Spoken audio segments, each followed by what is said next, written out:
coming up with the brochure and coming up with the title of the show, what they want to say about themselves, and of course coming up with the different themes and roles that emerge and how it shapes their identity and how their identities possibly change.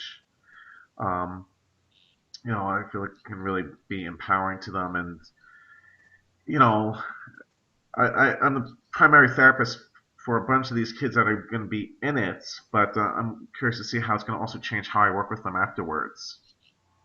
Have you been looking at the disability studies literature? Not as much. I have some literature on like stigma with learning disabilities, but not much other than that. Yeah, again, I may send you some possible things to look at with that, but you know, I think a lot of people in disability studies, because they go away from the medical model of disability and look at it in terms of cultural, um, then the social construction of disability. Hmm. There is a lot that looks at that kind of thing. People who, well, they even talk, with physical disability, they'll talk about how people will just walk up to them and tell them that they're inspirational, right? Right. Which is very different with mental illness.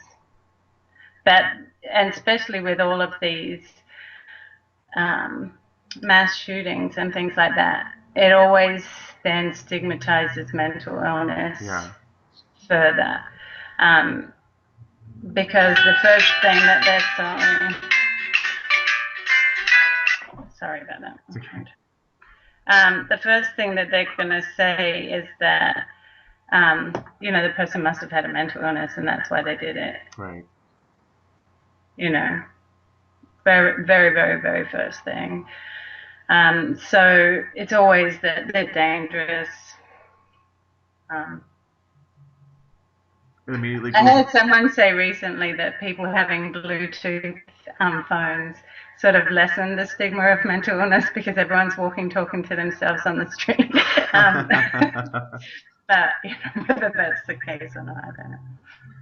Yeah, it always jumps right to the label. The interesting thing about stigma literature is, I mean, it talks about the construct, how it's constructed, and of course, there's self stigma and public stigma, and how it's created through like stereotypes and discrimination and labeling things like that. And yeah, it's really interesting how it really does become the dominant narrative for so many of these people. Not necessarily for adolescents, but definitely for chronic mentally ill. Right, right. Well, yeah. And I mean, that also, the stigma has sort of come through literature as well. All the evil characters or, you know, it's always around disability. But that's where disability studies, I think, is really interesting because they'll bring in a lot of that historical context of why it is that, when it is that it sort of happened and why it is that it's happened. Hmm. That kind, and there is a big self stigma about it. People won't talk about it, you know. Yeah, it's Uh, real taboo. yeah,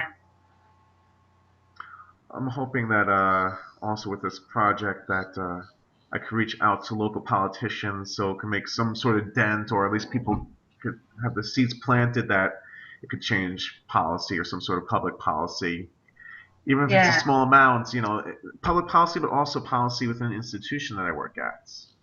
yeah, yeah. I mean, and I think that's the important thing in terms of social justice and research is that it's not just that we're changing individuals, but we're changing society and we're changing um,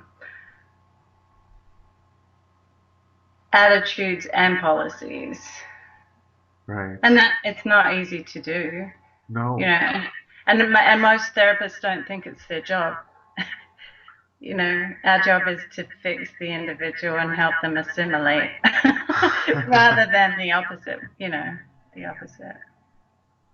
Yeah, I mean, I feel like that's where interdisciplinary research comes into play also, because it covers so many different domains and that you have to kind of navigate through and how much of a challenge it really is. Right. Yeah.